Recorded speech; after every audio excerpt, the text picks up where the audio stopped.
Part 2, Todd McShay, fresh off a trip to Indianapolis for the Combine, the most impressive player of the week.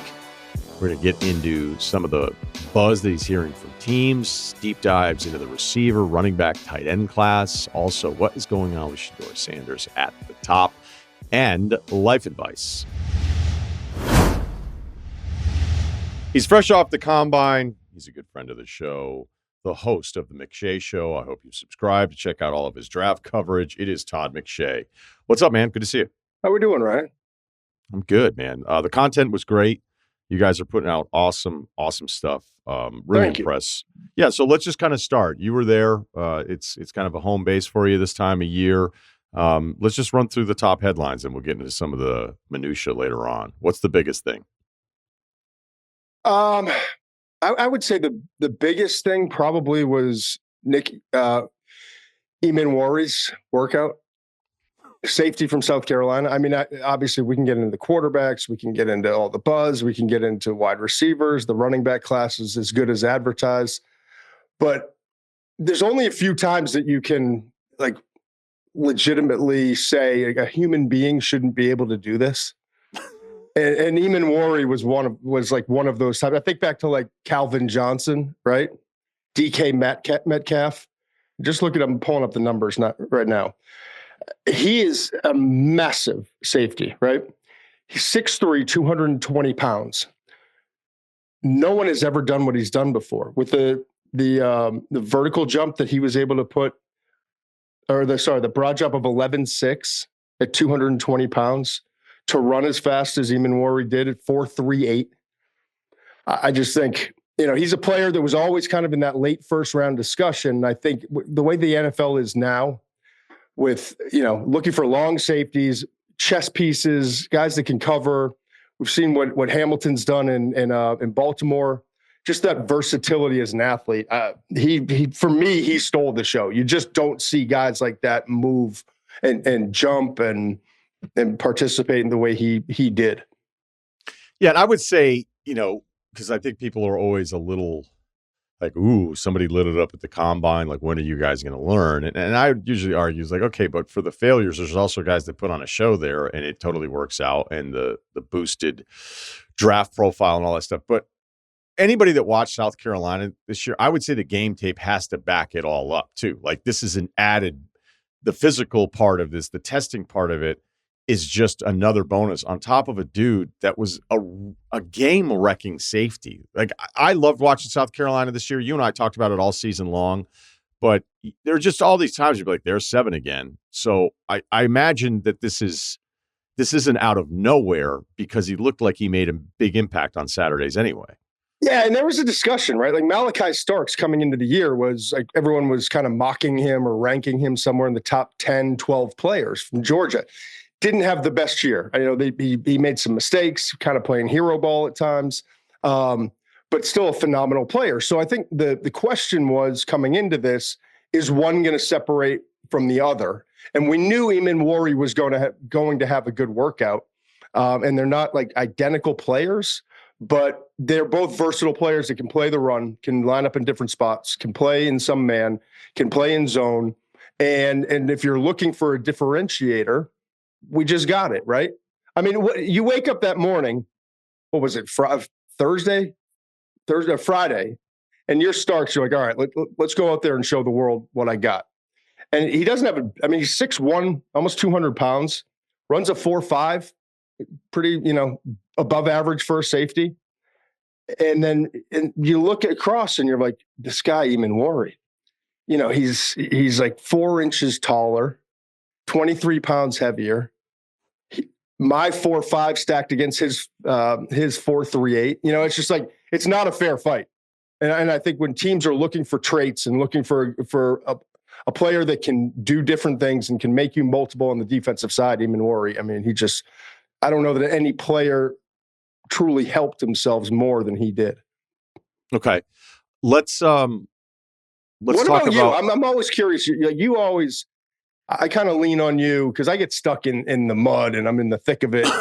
Right. Like, and I'm talking to all these people and I've got all these interviews and the information I'm getting running through my head and I've got preconceived notions. Like, as a viewer, what was your biggest takeaway? Were there a couple things that stood out to you? Well, I think it's more about strategy at the top and how cute you can get because of the overwhelming depth on, say, like defensive line or tight end, right? Like if you're sitting there and you love Tyler Warren, do you go, all right, again, and the tape is, again, another guy. I mean, you want to talk about like watching his Saturdays and realizing like it'd be shocking to me if Tyler Warren isn't a big impact player in the NFL, especially with teams being creative offensively and using him in the multitude of ways that Penn State used him this year. Okay, but so you want a tight end, you think he's a game changer, but then you look at the tight end class and you go, can we get cute here? Can we take a corner? Can we take another position of need where there's not nearly as much depth, where we want to get cute and get a tight end later on? We want to get Ferguson. We want to get Mason Taylor because we just think that there's it feels like there's positions here that are stacked, whether it's D-line, maybe edge, more importantly here, and Running tight back. end. Yeah, and running back. But I mean, that's a whole other philosophy that I think is worth getting into here a little bit. That the more you started learning about the true depth and how you've graded it out, looking at some of the stuff that Daniel Jeremiah has done, I wonder if teams will be passing on a player they like better, but because of positional depth, figuring we can still get somebody really nice at the position in the second round. So we're going to take somebody from a class that's thinner. Yeah, I hear you. And I'm like, I always view it from the lens of combo picks. Like when you're drafting in the first round, you've got to take into consideration, and NFL GMs I talk to do this as well. If I go this position here, if I have similar grades on this, let's say tight end versus if you're in love with a wide receiver or an offensive tackle. Offensive tackle is the perfect example. While I love Tyler Warren or I love Colston Loveland, right? If this tackle group's going to run, it's going to dry out fast. Right. So if I go with the offensive tackle, a Kelvin Banks or a Josh Simmons, right, in the first round, I know I'm not going to get, I don't feel great about getting a starter, a guy I can plug and play in the second round. Second round for the tight ends, I got Mason Taylor from LSU. I've got Arroyo from Miami.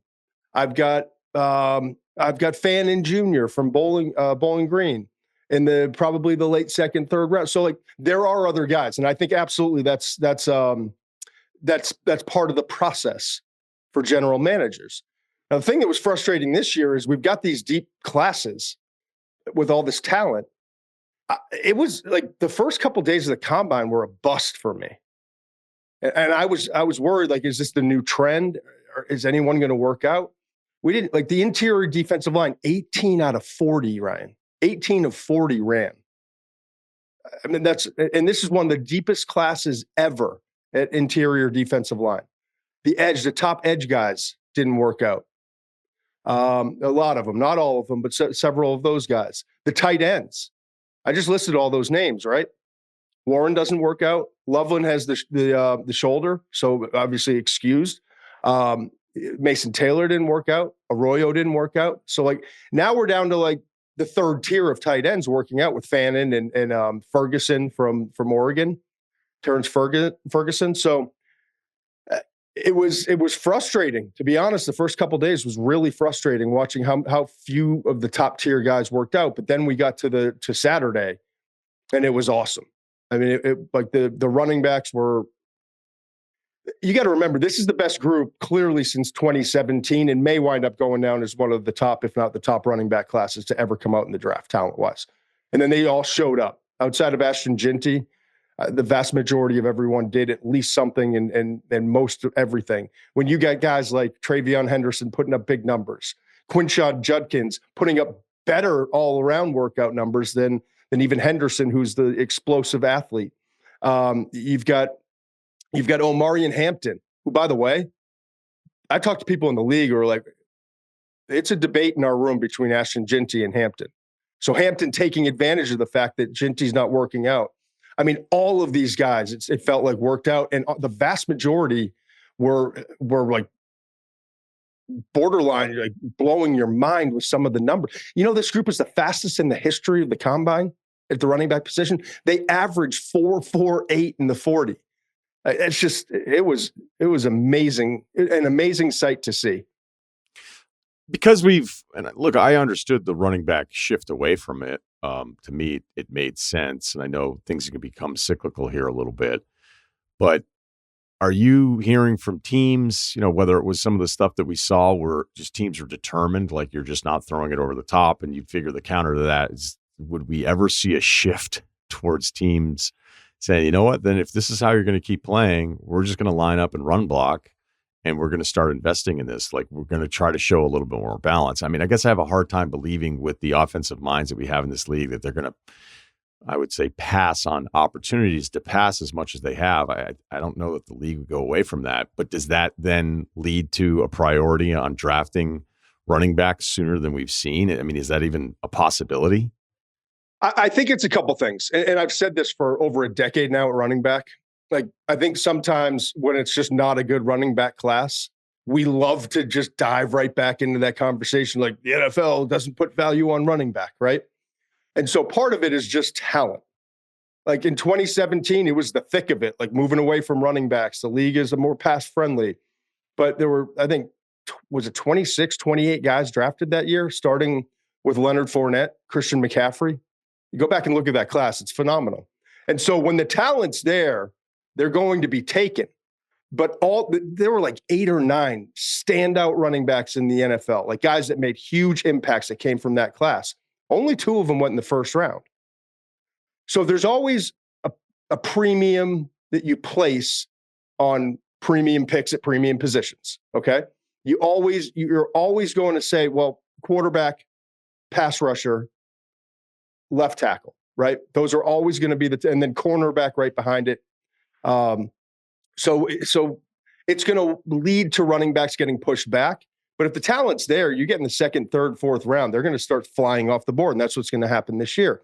I do think this. Remember the old cut? We used to mess around with Kuiper about the quote he had that the league should ban cover 2. I mean, just the absurdity of it. Right. But the point was, not to defend my guy Mel, the point was, I'm watching tape now, and everyone's running a version of cover 2, and the percentages have increased. And so when you have 2 safeties back, it makes it very difficult to take deep shots. So what's the counter to that? The counter is you get some creases now in the run game. You don't have boxes that are as loaded up with defenders. And so we better get a talented guy. Remember how much heat Brad Holmes took for drafting Jahmyr Gibbs? And also a linebacker with those early picks that he had. And look at what that's done. Look at what that pick for Jahmyr Gibbs has done for that offense, right? And so I think people are seeing that, and they're like, oh, I have a clear vision of what TreVeyon Henderson can be. And they're looking in the league, and they're like, they're in cover 2 all the time, man. We got to be able to counter with something. We need a weapon at running back. And now all of a sudden, we got Ashton Ginty, Omarion Hampton from UNC, the 2 Ohio State running backs, Henderson and Judkins in this class. We've got Caleb Johnson from Iowa, who's the only guy who may be in the top 10 running backs that had kind of a disappointing 40 time, but still just love his tape. We've like the list go. Like we've got Bashul Tootin, who had like a legendary workout. DJ Giddens, from Virginia Tech and Kansas State, respectively, the last 2 guys. So there's a lot of good talent, and I do think we're going to see it. I know we're going to see 2 running backs taken this year in the first round. It's going to be absolutely Ginty and Hampton. Maybe that flip-flops, but my guess is it will be Ginty first and Hampton second. Maybe a third, and TreVeyon Henderson sneaks in there. But I think like FanDuel's going to set it at 2 is my guess, or 2.5. And then, but after that, when we get in like that early mid-second round range, you're going to start to see backs come off the board a lot in that second, third, and even 4th round. I love that you brought up Jahmyr Gibbs because he's exactly who I was thinking about. Because you're right. Go back to the 23 draft when Detroit takes him 12th. And look, he was a stud. He was a stud at Georgia Tech. You felt like you could do all these different things with him. When I think about a running back in today's game, being a difference maker, sometimes I just still think like, I don't know that it's ever going to be the way that it used to be where you could just build a team around that first because the running back had all this game breaking ability. Cause I just think the defenders are so fast now that I don't know that stuff is there. Like, I don't know if the real estate is as available to a running back the way it was for all the decades that we grew up watching this sport. But Gibbs is certainly in that class of guys of like, you give him some space, like he can flip the field for you. Mm-hmm. So when I think about Gibbs and it being this pick, and look, on top of everything else, it wasn't like they were only handing it off to him. Like they were kind of using him strategically when Montgomery is healthy. So it wasn't like, hey, we're just going to give it to Gibbs 25 times and that's going to provide the value that, of the resources they put in, taking him that high. But like in a vacuum, is Gibbs more valuable to a football team than Christian Gonzalez? Is he more valuable than Skoronski, a tackle who's taken a spot ahead of him?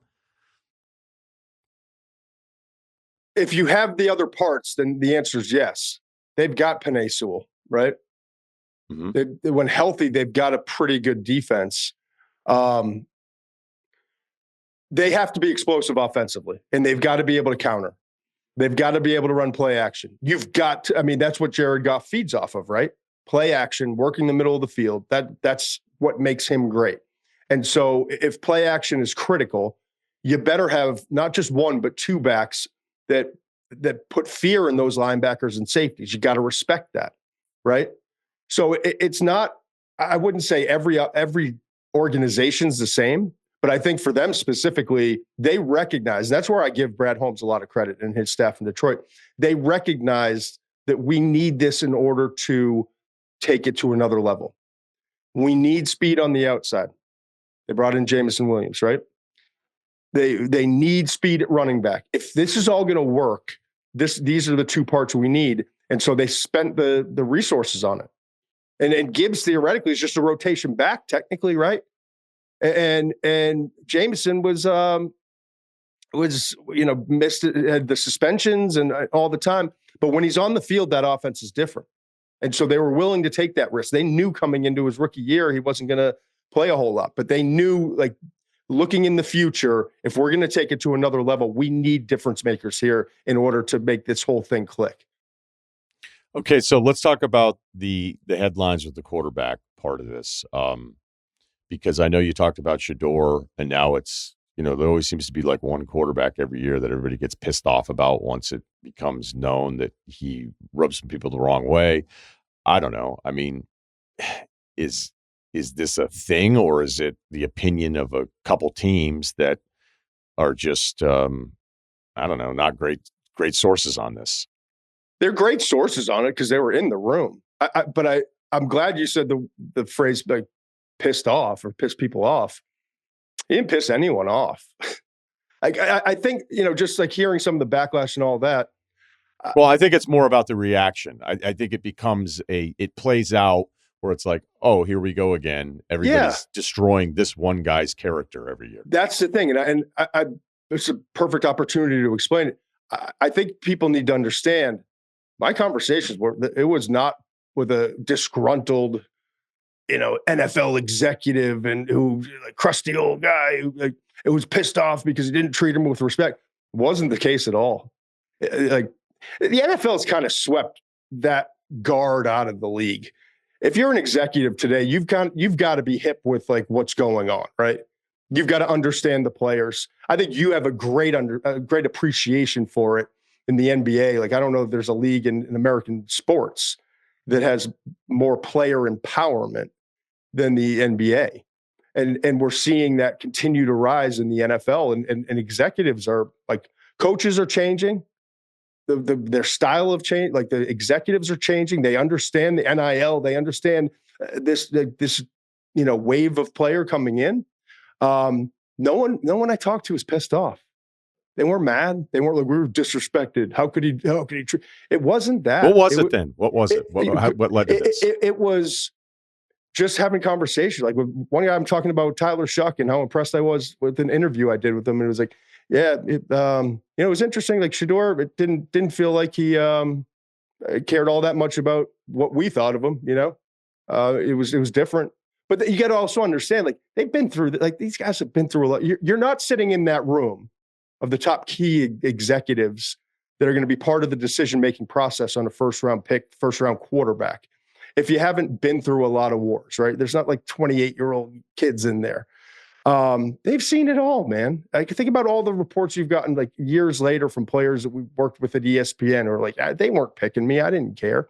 So there was no confrontation. Do you think that's part of it then, strategically? Like if there was somebody he was meeting with that he actually didn't want to go to them? Well, I don't think anyone should be surprised. And the people I talked to weren't overly surprised. They weren't offended. It was just like, yeah, like that one was different. It was interesting because he clearly like, it just like wasn't, because you got to remember too, they're sitting there and they're stacking these things. It's like speed dating, right? It's like one guy after another. And 98, 99% of the people who come in this room, the players, they're like, yes, sir. Like intense. This is the biggest job interview of their lives. And so they care what the people in that room think of them. And they've worked really hard with like PR coaches and how to present their story and present themselves well. And so when one guy comes in and it's really different than all the other ones, it's not, nothing about it was contentious. Nothing about it was disrespectful. It was just, there was a different level of professionalism. Don't get the sense that he, cared an awful lot about what we thought. And to be quite honest with you, I don't think anyone's surprised. This is the narrative we've been talking about since like September. Remember, Coach Prime has been out there since the early season. And I quoted in the McShay report, the newsletter, that like an interview, and one of a dozen that we've heard or seen where Deion Sanders has come out and said, my son and Travis, there's some teams that I just that I don't want him to go to, and we're going to kind of vet that out. And so these are probably just two of the teams that are not on that list of teams where they want to play, where they want him placed. What I find interesting, and this is, I always like to spin it forward. I'm not here to like, oh, you won't believe it. Shedeur came in and he didn't care what they thought. That's not the point of this. The point of this is putting perspective on it. This perspective we have to have is, all right, we're armed with this information for months now. Shedeur, with his team and starting at the top and the only the final decision maker in all this is his father. And Coach Prime has told us all along that they're going to kind of, weed some teams out. Doesn't want his son going to play for that organization. And he's got that right. He's been around the league. He played in the league. He's handled it a different way his whole life, and it's worked. And so that's how he's going to handle it. So when we hear this, it doesn't come as as shocking news to me. Didn't come as a shocking event to the executives that were in the room. but it's fascinating to me because there's only really 6 teams that we're looking at in the top 10 with quarterback needs that we think are likely to draft one of these quarterbacks. Cam Ward's going to one of those. Whether it's Tennessee at 1, more likely Cleveland at 2, or a strong possibility as well of a team moving up like the Giants from 3. So Cam takes one of those out. I'm not saying that these two teams are like, well, he's off our board, but very clearly that's not in the plan. So now we're down to 3 teams. And if Tennessee passes and goes with Abdul Carter and Cam Ward goes number 2 to Cleveland, now we're down to 2 teams. So either, and I think the former is a lot more likely than the latter, but either they already know where he's going or it's down to 2 teams and one of those 2 teams is going to draft him. And so he's not all that worried about the other teams. Or we're in for a wild first night of the draft with where Shedeur Sanders winds up. Do you feel like Cleveland goes with Cam Ward? If he's there, I do. Why? The tape, obviously, that's the foundation. I think he has a skill set that is highly intriguing. I think you see the arm, the creativity, the arm angles, the ability to extend. Again, we're talking quarterback 4, quarterback 5 last year, but these teams have a needed quarterback. He has talent. It can be developed into a good starter in the NFL. And so history tells us that the team's going to take a swing. I see a clear difference between Cam and Shedeur in terms of potential, upside, just natural, more athletic, stronger arm. And everyone I've talked to in the league does. So that's the foundation. I also find it fascinating when no one wants to bring up someone's name. When I'm talking to teams that are looking at quarterback near the top of the draft and they don't even bring up his name, that they just don't want to talk about it because you know what I mean? That's always the indicator to me. What are you talking about? If you're having conversations about the top quarterbacks in the draft and they're much more interested in talking about some of the other guys or other positions rather than like Cam Ward never came up unless I asked specifically, but it just because the teams that are interested in Cam Ward don't want his name. Like they don't want his name coming out of their mouths. Okay. All right. Does that make sense? Yeah. Now I understand. Yeah. Maybe I just had a harder time with that. Give me somebody that we'll do both ends of this. Let's start positive. Give me somebody that maybe you didn't realize until spending days in Indianapolis. But like, man, teams really like this guy. Tyler Booker, guard, Alabama. And it was the same quotes from everyone, like maybe the highest character guy in this entire class. He's a guard. Don't love drafting a guard in the first round. I kept being told he's going earlier than you think. Legendary speech he gave to his teammates and, during the season this year. Interviews were awesome. You just know what you're getting. The GM that drafts him is going to take a ton of heat because it's a guard somewhere in the top 15. But he's also going to sleep like a baby that night because he knows he just got his starting guard who's going to be a star at guard for a long, long time. So he was the name that kept coming up. Maxwell Hairston, the cornerback from Kentucky, before the workout, a lot of buzz about him.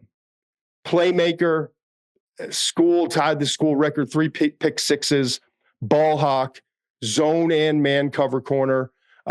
He can do it all. Not a great tackler, but like, he'll do enough.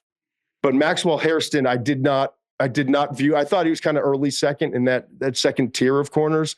He's going in the first. Then he ran at 5'11" and change, 183 pounds. He runs a 4.28, the fastest 40 of any player at any position at the combine. 39.5-inch vertical, 10.9 broad. So these are top tier workout numbers to go with the tape that's outstanding. So those were two of the guys that, and honestly, there's a lot of love in the league for Jackson Dart, and there's immense growing intrigue would be the best way to phrase it for Tyler Shuck.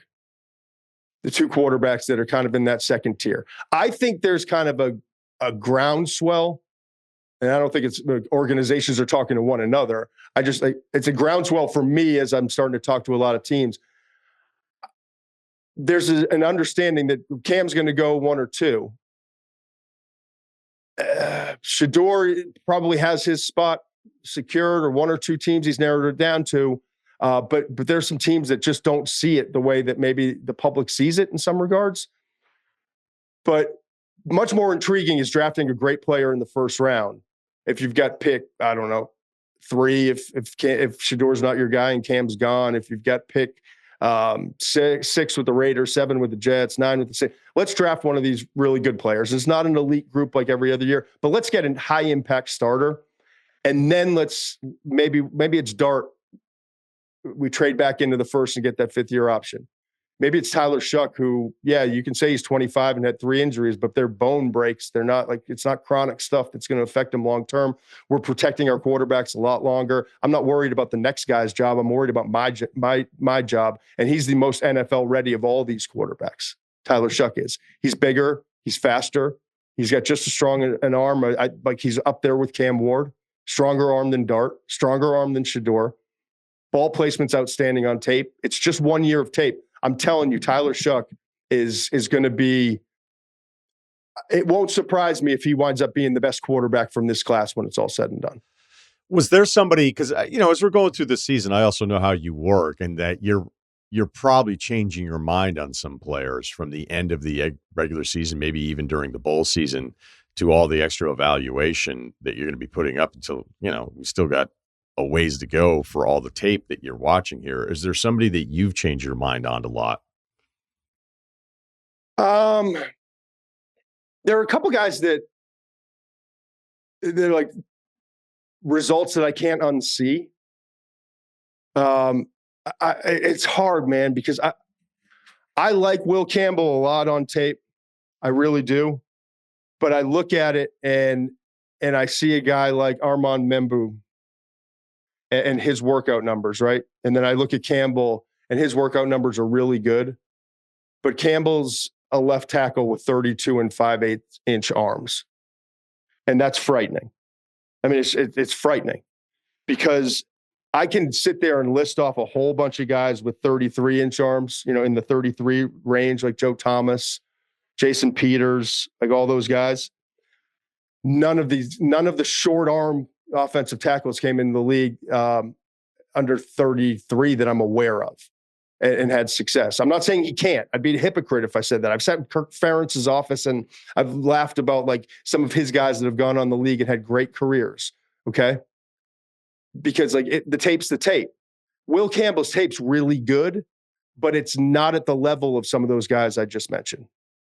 So now I'm looking at a guy like Armand Membu, who's younger, 330 pounds, running faster, jumping higher, 34 inches.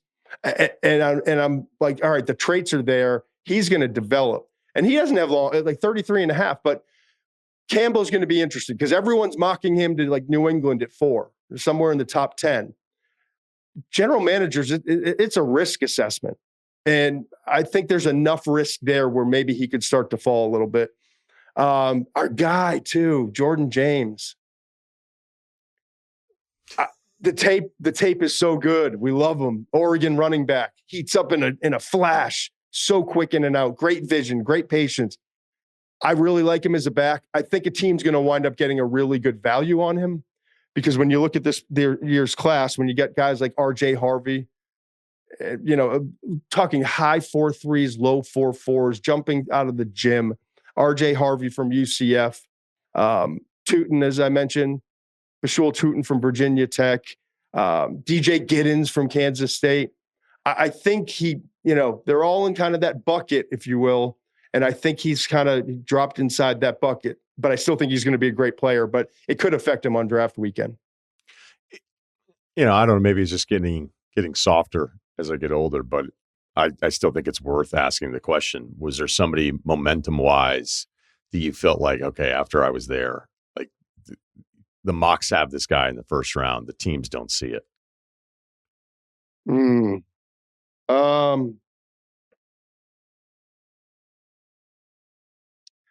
I'm just not as big a guy, and it wasn't the workout, but Ted McMillan. Tetaroa from Arizona. Wide receiver. No, I know. And trust me, people are still saying now I'm reading everywhere that New England could take him because Vrabel said we need a big physical X. I don't see him as that. I see him as a big athletic X. I don't see the dog in him like I saw in Drake London.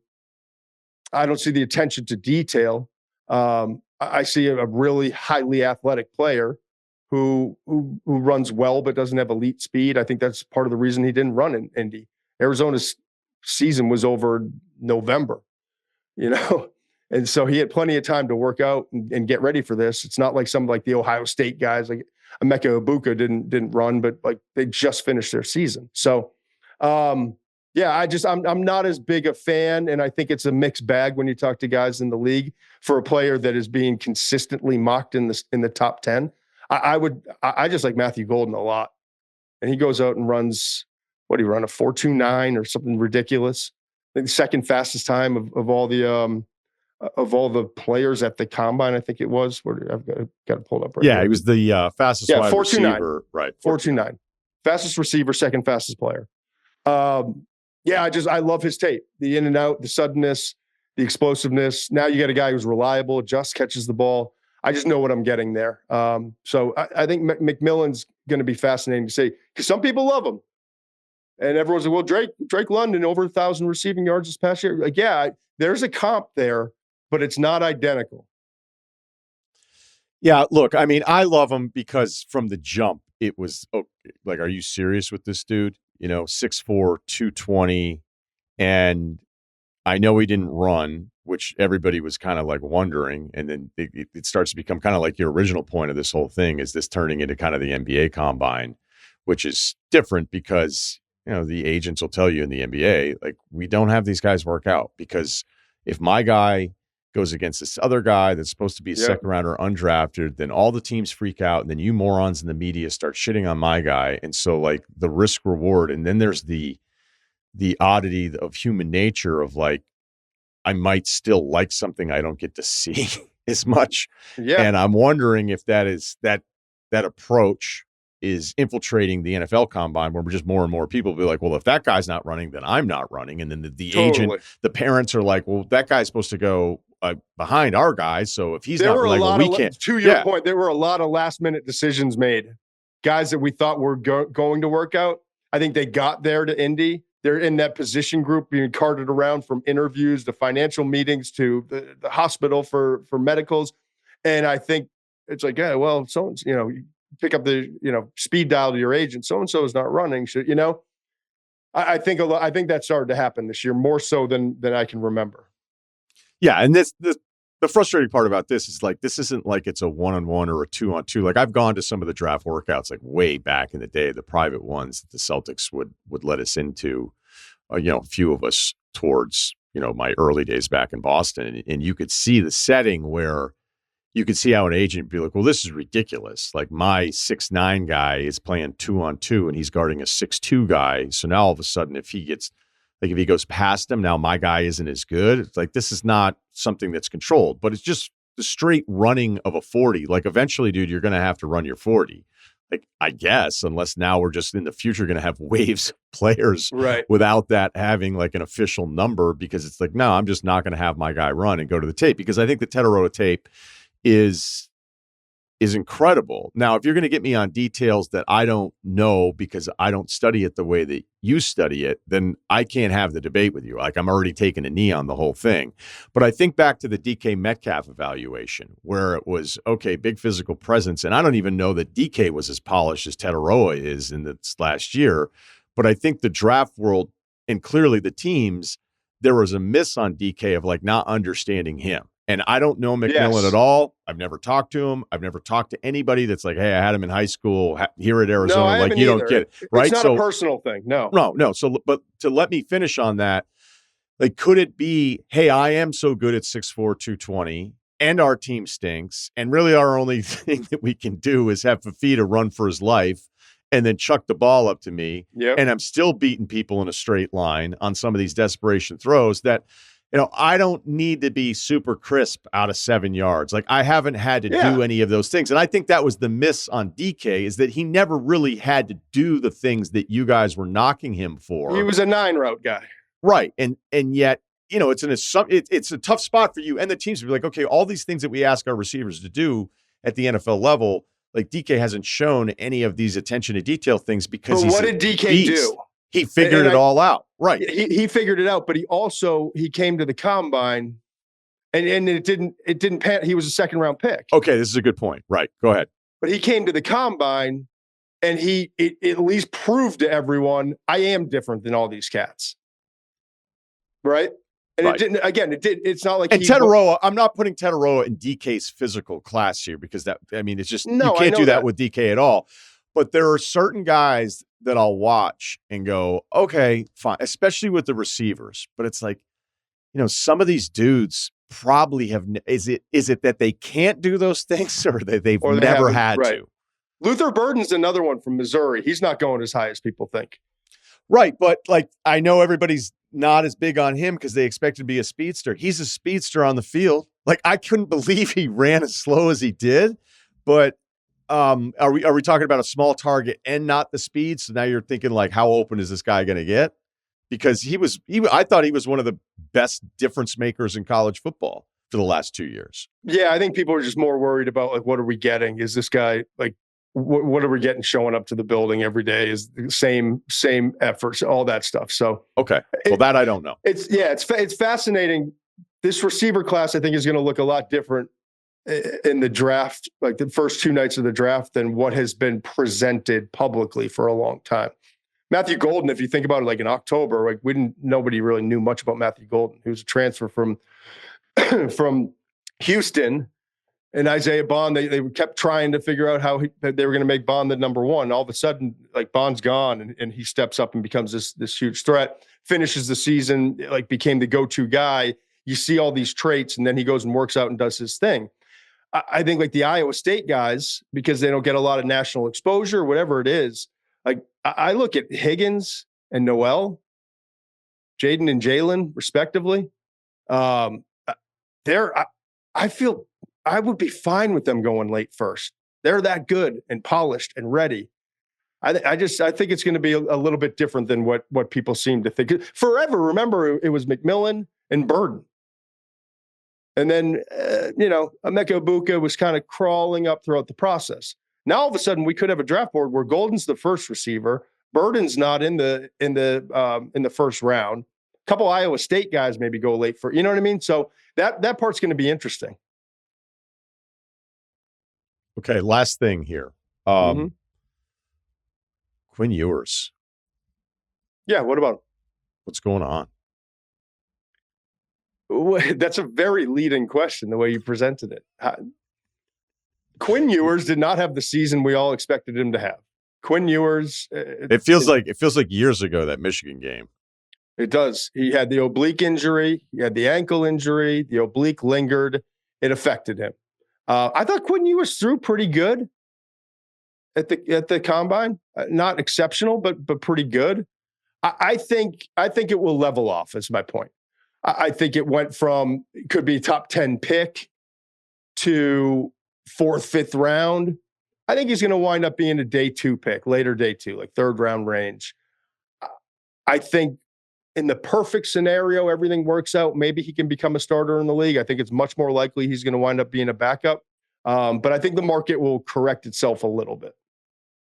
I still find that to be the single most fascinating thing about your sports draft process versus, the one I'm aligned with the NBA, that rarely, and it's the Matt Barkley thing, which I even asked about because I always referenced it forever, is that you were top 10 and then you were a 4th rounder.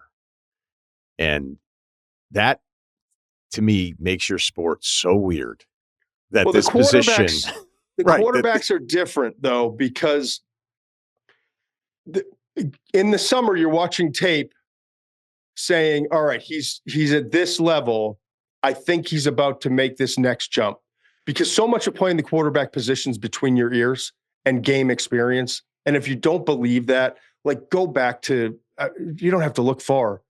Like, I promise you, Jaden Daniels comes out a year or two earlier, which he was eligible to do. We're talking about a 5th round pick.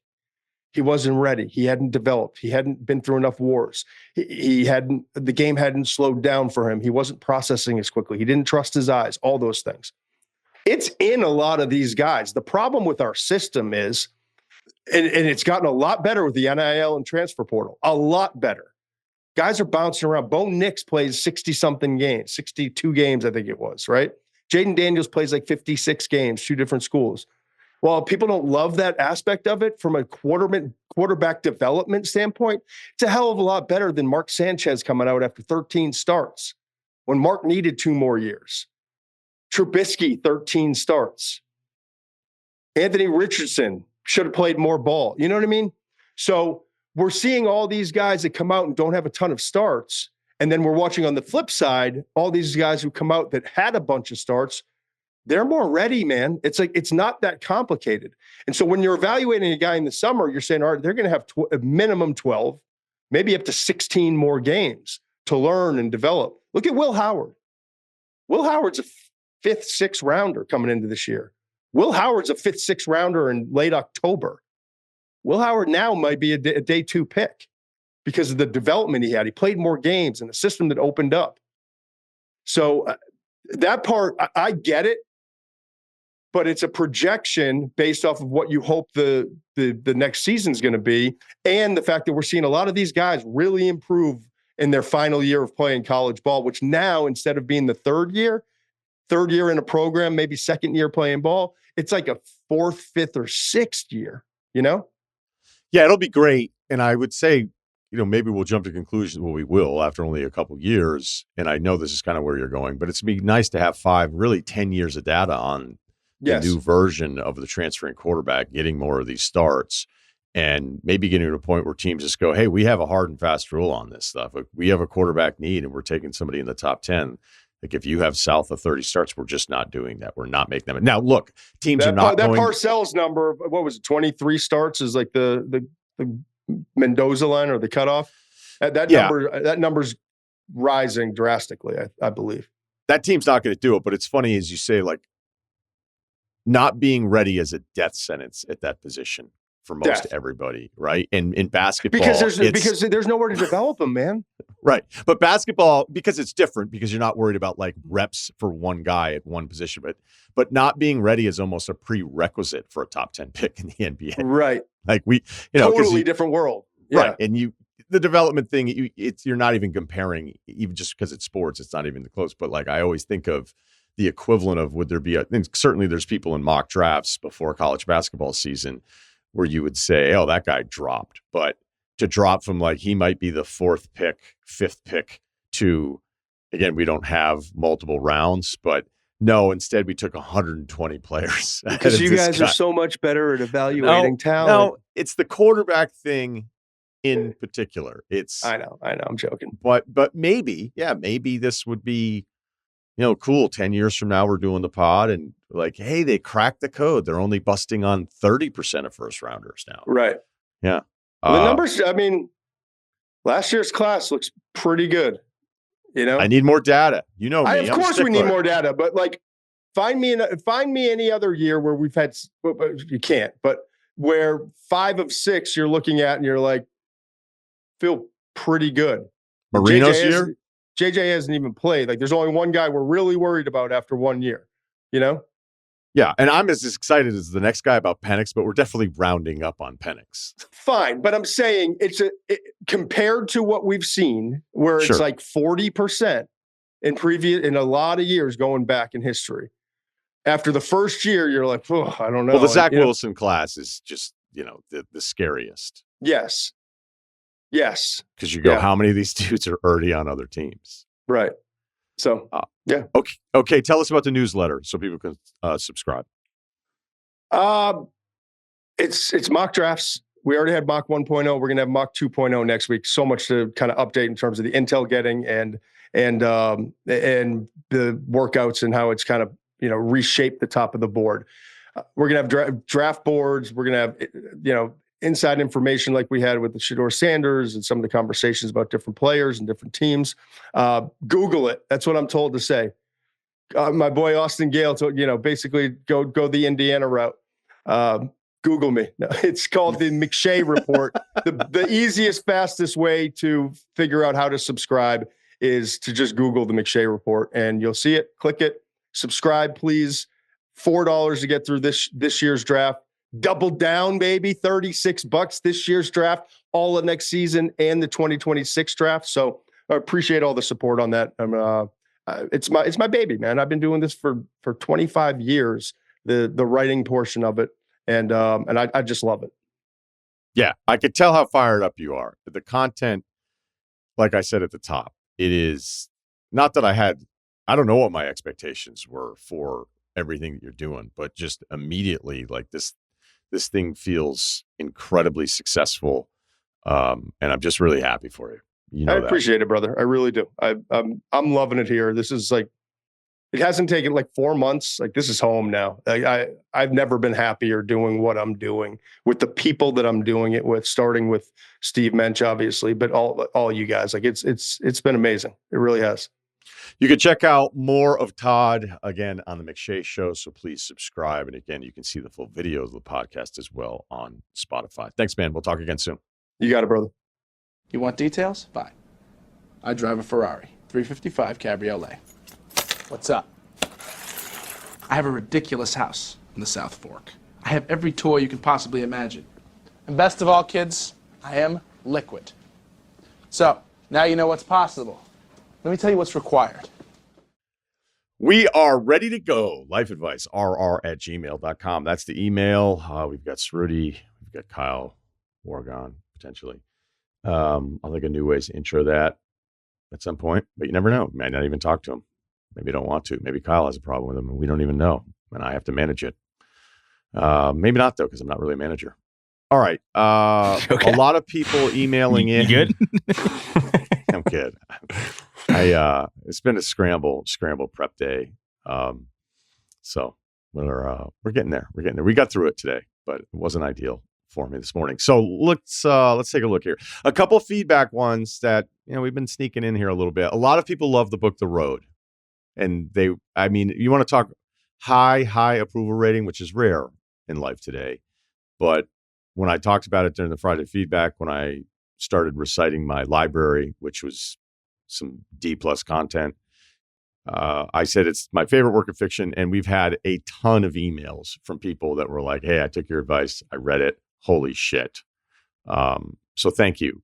And to those of you look, you just get to read an incredible book that definitely has an impact on you there at the end. So isn't it kind of awesome when you get the jealousy of somebody watching or reading something that is sick, and you're like, damn, I wish I could watch the Lord of the Rings trilogy again for the first time, I mean, it's still great now, the 100th time, but it's damn, the first time. I remember getting so giddy to have my wife watch it, and she certainly did not share the excitement with me, but that's such a great feeling. Convinced one of my college buddies to do Sopranos, and he calls me periodically, it's dude, season 3, or so that was cool too. Yeah, you're just living through your buddy. Yeah.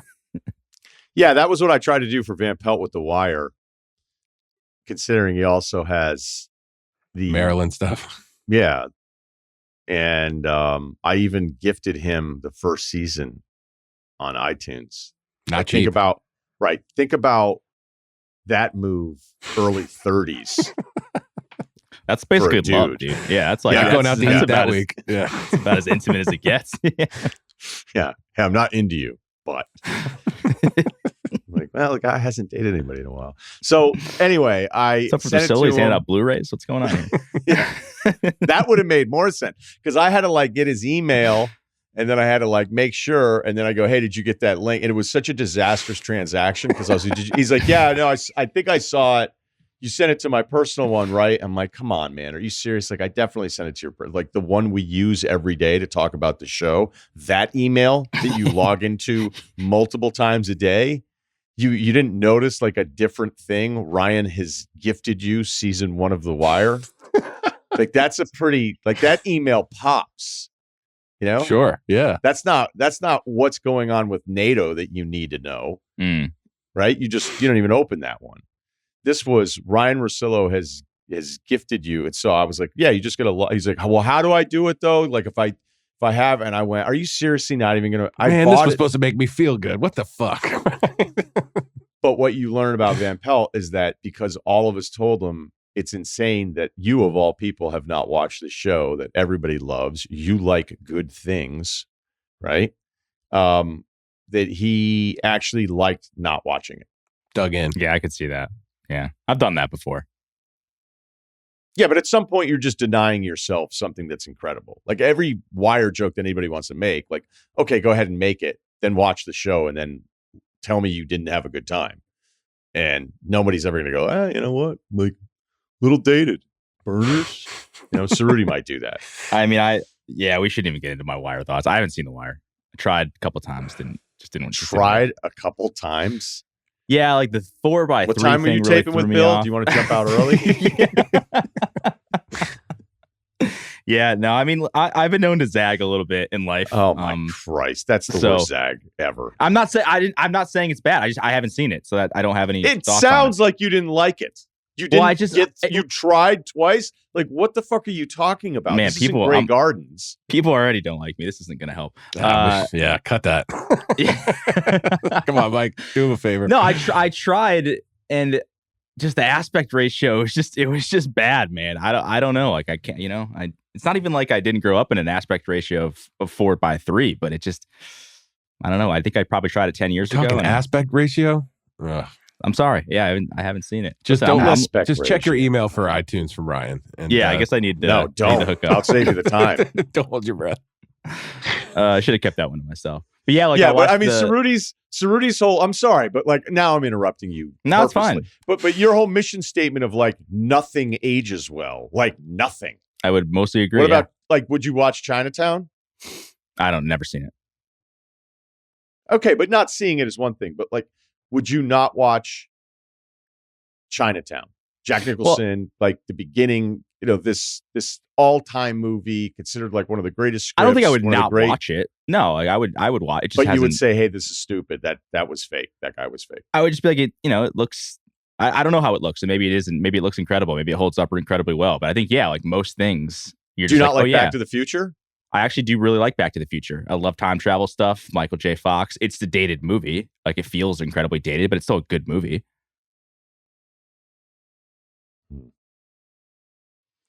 I don't know, man. My take on the 80s too. I mean, this goes back a long time. I just think the 80s is a rough entertainment. Not even entertainment. Most things in the 80s were kind of rough. Movies, music, cars were kind of ugly. Can't wait for emails. I'm just when's the next Friday feedback? Here we go. Can we hire a freelancer to go through everything we're about to get? Yeah. All right. But is that take worse, or is Bill's Interstellar take worse? Because that's a tough one. Deflecting. Maybe, but we all have our flaws. Right, we all have our flaws. Yeah. Look, Bill's very clear disdain. I don't know if disdain's not the right word, but the clip of him and Van talking about Christopher Nolan, that wasn't great for Bill. Because you're like, wait, so the guy who's making some of the best movies over the last 15 years, like arguably like the one director, if you had to like draft the directors of like, okay, that person directed it, the majority of people were like, I'm in. I don't even care what it's about. Like, I'll give that guy a chance. And he was kind of like, yeah, Memento was good. And then I kind of like The Dark Knight. Yeah. Yeah. I told you I like The Dark Knight. Oh, you're the guy that liked The Dark Knight. Okay. I will say, though, Bill's zag on the Marvel Cinematic Universe, he played the long game, and it's certainly working out right now. Yeah. Yeah. All right. So, you guys want to do an email? I've been bad at this lately. Yeah. Okay. What's up, fellas? 5'10", 180, no gym stats. Time-consuming schedule of being a high school basketball coach and a herniated disc have taken me out of strenuous exercise going back to November now. Tough. That's all right. You'll get back. If you care, you'll get there. My neighbor, a 4 years older gentleman who's been living with his mother. She recently passed away. Has some background on this guy. He's been taking care of his mother, so he doesn't work. He's always home. We share a common driveway. He parks his car in the middle, mostly on his side, but at least 2 to 3 feet across the undrawn dividing line between his side and mine. I had helped his mother bring in the groceries one time. I left my number with her in case they ever needed anything. When she passed away, he had texted me to thank me for giving her my number and let me know of the arrangement. Since then, the texting hasn't stopped. Constant memes and YouTube video links. I gave him the old LOL for the first few, then did the ha-ha reactions a couple more times before I just stopped answering. Despite no longer receiving responses, he had sent messages for 10 consecutive days. That's where the question comes. Dude, haven't we all played the LOL ha-ha game with a few unwanted memes? I sent a ha-ha to my brother, and then he was like, you ha-ha'd me? I'm like, yeah, I did. Damn. He's like, yeah. He's like, dude. And he's younger. So it wasn't even the older guy math thing. Because I had some friend who sent me just an absolute horrible body fluid dispersal meme. And I went, okay. Whoa. Like, what do I... Like, what do you want to clarify what that meant or no? That's okay. I don't. Okay. I don't. Okay. No, but it's just like when you're not that close with somebody and they send you that meme, like, what is there left to do besides ha? Screw you, guy. Yeah, you shouldn't even put me in that position. Yeah, let me bang out a couple paragraphs here. All right. So then the question comes in. I'm getting my bathrooms redone, and he shot me the 11th text. Getting a new bathroom today? No answer from me. This is a great email. Mostly just busy, not intentionally trying to be a jerk. Next day, he sends another text basically letting me know that some brown crud had gotten on his car, residue from demo dumpster, and that he had gone to get a car wash. It was $12, and he left the receipt with one of the workers. I didn't answer again. Big night of hoops for the team that day. Just one of those things where it's the last thing I want to think about. Well, I'm 2 days out and I haven't answered him. He sent a couple more follow-ups. Did you see my receipt and a couple more memes? Do I answer him here? Pretend my phone line is shot and I haven't been receiving any of his messages since our early exchanges. Continue ignoring the text and just give him the $12 next time I see him. Okay, look, a lot to cover here. One is you're a good dude. You're a good dude. The move there to make sure that the mom could have your number just in case, right? That tells me a lot about you. All right. And the fact that you're a high school basketball coach, there's a part of you that is good consciousness about other people's feelings. Cares right? about the kids. Yeah. Yeah. You're doing the right thing here. This guy just lost his mom. All right. And clearly whatever's going on in his day to day isn't stacked with Zooms. So he's going through something that obviously is very traumatic, and he doesn't have a busy schedule. So there's the math on why you're getting all these texts all of a sudden. So I think initially I felt like, hey, can you give the guy some grace here? I'm kind of shocked I just said that, but can you give the guy a little leniency considering what he's gone through, and maybe 3 HODs, or maybe, oh, that's a good one, but then you meme him back. Now you're in a meme off and it's planning vacations. And clearly you don't want to do that with this guy. But I think now he has crossed the line into, you're dealing with somebody that, again, has gone through something traumatic, so we don't want to be insensitive to it. But once you start leaving $12 receipts for a car wash and then following up on the $12 receipt, he's now crossed into somebody you should no longer feel any guilt towards not wanting to have any communication with him whatsoever. I give him the $12 back, fine, whatever. I'd ignore every single meme. I think you're now past the level of haha LOLs. I would ignore them all. And okay, it's just like a text. It's just like Dick's Sporting Goods every now and then. Let me know golf balls on sale. Like, I could freak out about getting the text, but I'm the one that signed up for it. You didn't necessarily sign up for it, but guess what I can do? Hey, Dick's, thanks for letting me know, but I'm good right now on golf balls. No problem. So that's how you have to look at it. But the $12 thing should make you feel even less guilt, because that is, look, if the guy's got his car dirty, you got his car dirty. But I think most of us, I don't want to call it unhinged, but that's kind of aggressive taxing. Yeah. I think it's aggressive. Go for It's it, kind of like Steve. it's kind of like a look at me. I don't know. That to me is just like an attention grab thing. And again, he's going through some shit, so I want to give him some grace. But it's like, really, you're gonna like make it a scene over your car being dirty, and then you go getting the car washed like that. Like, we're never gonna be friends, unfortunately, if that's the kind of shit that you pull. I would do what this guy does. I play it too nice. I do this on Instagram with different people. They'll send me a few things, and I just kind of keep it going because I feel bad. And it's weird because it's like I could just stop responding, but like you feel weird just kind of like ghosting someone that you don't even know. So I don't know. If you're cool playing it nice, I think that's kind of how you do it. Maybe this guy kind of needs the back and forth a little bit. Maybe he doesn't have a lot going on. I kind of subscribe to, like, you never know what anyone's going through at a certain time. And if you stop, like, if you're a dick to him, like, maybe that kind of puts him over the edge. And if that kind of gets on your conscience, like, you don't really want that there either. So if you are able to handle being the nice guy here and just kind of putting some of that weird shit aside, that's kind of what I would do just for your own conscience. Yeah, it seems like that receipt was him, like, chucking up a prayer, so to speak. Like, he hasn't, he just went 0 for 10 and the game's about to end, and he was just like, well, this one, maybe he feels like he has to answer because there's some sort of transactional thing. Totally poor planning on his part, didn't really scope out the situation, but it seemed like he was just like, all right, everything else hasn't worked. Maybe if I say that there's some sort of, like, thing we need to settle up here, he might actually respond. And I think what you should do is power through that, fight through the screen. I'm not responding to that. We don't respond to threats, whatever. And then just keep it no text. You don't get text from me back. And then when you see him, give him the $12. That way he knows you've seen his text, but it will click eventually. It's like, all right, this guy sees what I'm sending. He's not just one of those people that has so many texts he doesn't have time for me. But that's not you saying it. He can't really get that upset. I would just power through, don't answer, and if keep a $12 in your pocket. And when you see him, give it to him. But you have to stand firm here. You have to stand firm here. And not like overreaching and lashing back and saying, what's your problem, man? Or whatever. Doesn't need to go into an explanation why you don't want to text back. I think you just power through, stand firm, give him the $12. And that's the end of that. I think you have to give him the $12. Yeah. This is a guy that doesn't want to learn. He'll learn eventually. Especially that way it confirms you've seen what he says. You're not responding to him, but you are going to acquiesce to his request. It also depends too, like where are they located regionally? Like, are we talking? There's still some snow and salt situation. Like, is it a colder climate? Where are we? Where's the temperate zone of this email? And so, like, was the car kind of going to get dirty already? Like, could you be a bit aggressive on it, even though he just went through this? Where you're like, hey, man, like, I get it. Here's your $12, but like, shit gets dirty, man. Yeah, and you're going to bill me for the car wash, and then maybe that, because we are truly in a. I mean, we've never been more divided, but well, the spread of seriously, Ceruti, the spread of unwanted memes.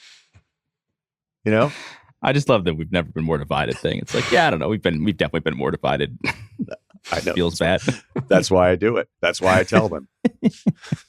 Body's looking pretty sweet. I also think there'd be something funny here, but again, the guy went through something pretty. It's a big deal, and he's there at the house. But like, if you just decide, I'm just thinking like globally, combating unwanted memes, and if you just decided like, I'm gonna just turn the tables on this guy and just start texting back awful topics with somebody who I barely know, and be like, hey, what? Thought the eggs were gonna be cheaper. What the fuck, bro? And then. He I just actually think goes trading like, Luka was the right thing to do. just start hitting him with terrible talking points, and but then I feel like you'd be surprised at that guy's stamina. I think he'd be surprised more than you were bargaining for. No, it's not going to work with this guy. Yeah. Do you have a second to talk about it? Can I call you real quick? It's like, oh fuck, oh no. Yeah, that's a slippery slope, though, man. I don't know. No, you don't want to do it with this guy. Yeah, okay. I'm talking like, is there a way to combat the unwanted meme? It would actually be really funny though. Like if he drove like an 03 Impala, and he's like, yeah, man, I got to get it washed. I got to get it cleaned. Like it has rust on it. It's like, really? You do? I told you I did. I combated weird memes with poop memes, and it worked for a while. I don't know if that guy listened or whatever. This was like a month ago. It started back up. So I don't know if the word got back to him that my strategy was out, but so it turns out the poop and fart memes don't exactly turn everyone off. What about a shirts off selfie? That would probably do it. For me, that would probably do it. That's a game changer. I don't know. This guy's got moves. He might come up with something more uncomfortable. So I don't know if I want to take that step either. I had an old guy moment at Trader Joe's the other day. Can't wait to hear this.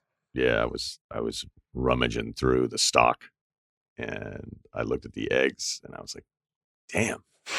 Audibly? Like, yeah. Yeah. Like when Jim tells Will Ferrell that some people around the office think he might be sexist, and Craig is like, damn, as soon as he says it. Great delivery by Daryl. So I was like, man, it was just wiped out. Because if you want to sell something out, all you have to do is say you're only allowed one. Mm-hmm. If I ran a retail store, we couldn't move something and be like, man, our half shorts we're still way overstocked. It'd be like one per customer. I just put the sign up. So the eggs were it looked like I Am Legend egg section. And so I get to the checkout, and Ramon's there. It is just vibrant shirt, and I go, what's going on with the eggs, man? Has that been a thing? And he's just like, gave me this look like, I don't fucking care. Fuck you, man. Yeah, right. And as soon as I said it, I was like, man, what are you doing? Why are you talking to the checkout people solo? Why are you inquiring about? Although I would say Trader Joe's, a scattering report is there's a lot of people at that checkout that would love to engage. Oh yeah, yeah. That love that question specifically. Yeah, yeah. They probably got Have you tried the chocolate almonds? Yeah, there's just exactly, Ceruti. That's kind of what I was going with. But this was an outlier. He was not part of management training or wherever the Trader Joe's has that. Okay, we got a fifth grader emailing in. No way. I don't know if this is real or not. Fifth grader needing advice. Hi, my name's Tate. I'm in fifth grade. I'm 4'11". That's pretty good. No gym stats. I prefer soccer over basketball. Nice. Shout out to Ceruti, who also hates everything from the early 2000s. When my dad puts me to bed, he either... That's not true at all, but okay. Over 2000 is a great time. My dad puts me to bed. He either reads me a chapter of the book, tells me the movie plot, or tells me what the life advice was about. When he explains the life advice, I make him give me all the details, but sometimes he forgets. So I asked to listen, and he let me listen for the first few minutes. He turned it off when there were bad words. I really want to listen to it with him in bed, but he won't let me. My question is, how can I convince him to let me listen? Maybe just for one episode, you could not curse, just for the life advice part. This Thanks. is me. Sorry. I just swore. People reading to a lot of fifth graders in bed. Yeah, I was read 11? too, I think. 10, 11? Yeah. I had a little brother around that time, so that extended story time for me. We shared a room. So it was probably supposed to be done around then. And then my little brother, we started sharing a room. So yeah, I probably, stopped believing in Santa Claus really early, but still had bedtime stories for a while. Are you serious? But it was more like to him, and I was just there on the top bunk. Like, but you had a good time. You were not into it though, yeah. I wasn't not into it. It seemed like some sort of cheat code. But yeah, it was around there. But hey, I knew about Santa Claus by like 5, but still had a lot of bedtime 5? stories. Yeah, and I told people too. My mom, child of divorce. My mom was like, single mom in an apartment, and my dad was remarried with a whole family, and I think I just asked her, and she was just like, yeah, that's my rule. If you ask me, I'll tell you the truth. So like, boom, Santa Claus was done early. And then I went over to a Christmas party, and there was a bunch of kids in the basement. I was like, you guys, you're not going to believe this. And then so one of the older kids ran up. She's like, Kyle's ruining Christmas for everyone. And it was like a really bad Christmas party. But anyway, I knew Santa early, but, definitely before my teens was done with the stories. But maybe like 12. I don't know. I was a bystander. I don't think that's a real fifth grader emailing us. I don't think so either. I think it's his dad.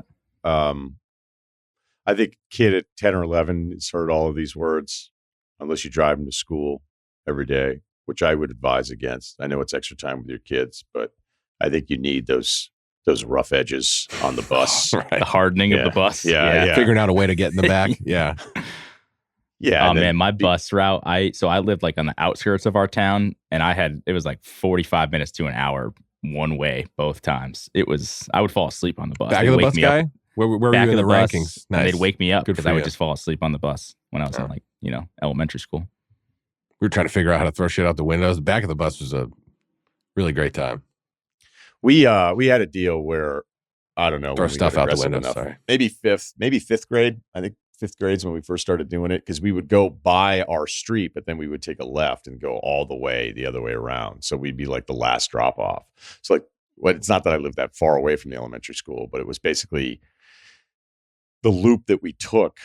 We went the furthest way out and then circled back around. So it'd be the last. It would just suck. It was crazy. Yeah. Right. So then we started asking. I think we got a note once from a parent to be like, can we get dropped off at this corner and then walk down the street? But the street that I lived on was like one of the most dangerous streets. It was so bad. And we just started forging the notes. And the bus driver was just in outer space anyway. And sounds good. We just kept handing him these notes, being like, please allow, my son, fill in the blank. There was like 3 of us. And then we'd all get off and be like, this is a whole new world. And then some guys whipped beer cans at us in the middle of the day as they were driving by. It was kind of a real redneck stretch of this Connecticut thing. And that was the end of that. My 80s, man. Like, the best. My I don't know what you're talking about. He was like, what did the car Sounds look awesome. like? Yeah. I mean, he was like ready to go looking for him. All right. How about one Verk? No, Verk's gotten enough love. Okay. We'll save that for Friday feedback. I don't mean to sound anti-Verk. By the way, after dinner last night, the Honora, the Russian kid, table next to me, BD. Like, man, you went wild. Yeah. I will see it, but. All right. I don't want friends. 6'1", 34 years old, 215. I've never been to the gym. Michael Kidd Gilchrist on offense. Keontae George on defense. DeAndre Ayton's thought process. Not the combo you want on a scouting report. About a year ago, I was fired from my job. I turned to sports betting and came up with a system. Great. Solves gambling. You and Ceruti both. I've done quite well. For like 3 weeks. Plus a rather large settlement for wrongful termination. I've never had many friends. When I was younger, I would have killed to have friends. Now the thought of doing anything socially is mentally draining. The only time I leave my house is if my wife wants me to do something. Some guys are listening to be like, this fucking guy's got a wife. My wife operates a private golf course. She occasionally tells people about the money I've won. I simply tell people I'm retired. The combination of making an obscene amount of money and free golf at my wife's course has led me to people wanting to become my friend. And by be my friend, I mean texting me, what are we betting on? Or want to play golf. All of these people got my number from my wife, usually the husband of her friends. Or people that never used to text me. How do I get people to stop texting? My current system is if you're pushy about wanting my bets, I come up with a bet I know it's going to lose and send that to you. Oh, wow. Yeah. Hoping if you lose enough, you leave me alone. The second option is just ignore them. Then my wife wants to get dinner with them. It's awkward. I would occasionally play golf with some people, but usually respond, course is packed, can't get a tee time. Is there a solution to this problem? I'd say stay on this path, buddy, and you're going to reach your goals. I think your wife is begging for a friend. She's sending people your way. Yeah, I think you're driving your wife nuts is what it sounds like. She's just giving your number to anyone who might be able to get you out of the house. Yeah, look, he's sending some slips here. This is pretty good stuff. Congrats, man. I mean, if you figured out how to crack the code here, I mean, you clearly don't care. So why don't you just say it? Like, I don't want to be your friend. Period. Yeah. I mean, that is your birthday. That email was pretty straightforward. You're obviously pretty smart, not only with your basketball combination comp there, which was creative and funny and very specific. If you really are pulling this off, and I only say that not to dispute what you're telling us, the information that you're showing us on some of these golf parlays that I just looked at, and the numbers, again, if these are the real numbers, like, you're killing it. What part of you wants to be cool about this because of your wife? Yeah, like lean into being the shady sort of like scary guy that nobody wants to talk to. That White you Lotus never want guy? to talk to anybody? The bald guy from White Lotus? Yeah. Listen, that. Yeah. Yeah. I'm 3 episodes in. I'm excited. Excited for something to happen. That's for sure. Yeah, it is going a little slow. Anything. So you know what's funny? It's funny that came up because I was gonna zag and be like, "Yeah, man, I've been waiting to kind of zag on the White Lotus thing because nothing's happened so far. I've enjoyed the 3 episodes, but yeah, like, what has happened? Well, look, it's already been a successful show for 2 seasons. Totally, Mike White can get away with it. He can get away with the seed planning, but I don't think you're wrong by saying we're going a little slow here. But I don't mind slow. I think a lot of people mind slow. The best part of the show is that the 3 female friend relationship, right? Because it's just so well written. How I'm not going to spoil anything, but it is just so perfect how that is written. So, yeah. I'm giving it the massive benefit of the doubt. Totally. I think totally. If you were bringing someone in season 3 for the first time, they would be like, "Why does everybody talk about this show?" All right, so not great life advice. It's a little White Lotus season 3 review at the end of there. Can I just really quickly, for the people Please. who are probably going to inevitably get mad on Reddit, I'm not anti-watching The Wire. 10 years ago when I tried to watch it, it just didn't hit for me. Maybe it will at another point. I'm not saying it's not great. It probably is. I've heard it's the top 3 show of all time. I just haven't seen it. But just want to get that out there. Can I get one thing off my chest too? It's a bus thing I learned about recently. So from 3rd to 5th grade, I lived directly across. You are a mass transport guy. Yeah. Mass transit, I guess I should say. Transit, yeah. From 3rd to 5th grade, I lived directly across from my intermediate school. So it's 3 to 5. And my mom would not let me cross the street to do it. Like, to just walk to school. So I was the first kid on the bus in the morning that left the school, pulled out, picked me up on the other side of the road. Hour-long bus. She always told me it was because she didn't trust me crossing the street. But the truth is, she wanted to leave for work early. So she made me ride the bus, the full route of the bus. I could see the school from my bus stop. And it was, it was sort of a busy road. But I learned this like probably a couple summers ago when we were talking about it. I was just like, you just didn't trust me to cross the street. Let me like ride my bike. And she was like, I really just needed to get to work. You know what I mean? And I didn't want you in the house while I was gone. Yeah. So, you were out there at like 6:45 in the morning so I could leave. And I was like, this is fucking crazy. This is like conspiracy. Sorry for cursing to that fake 5th grader. But yeah, first kid on the bus, the whole route. Damn. Because she wanted to be able to leave for work early without me being like home. So think of all the camaraderie you had in the back of the bus, though. You know, you would have never had that. Yeah, a lot So- of time to get up to stuff. I agree, but I always thought because she was like had my safety in mind, she just wanted to get out of work without me like rummaging through stuff in the house or whatever she thought I was going to be doing. So Yeah, but just think tough. about like how much later in life you would have learned about cigarettes and firecrackers. yeah, it's true. You wonder though if she had to sell that a little bit because those child truths later on in your, I mean, I've had a couple in my 40s. I'm like, that's what that was, and it's traumatic. But she may have just told neighbors. She's like, I'm still reading to him at night. All right. Thanks to Kyle. Thanks to Ceruti. Thanks to John Frias. And also Wargon. He was with us in spirit. But that'll do it. Again, the full pod is now a video on Spotify. Check out our YouTube page. Ryen Russillo Podcast, Rangers Podcast.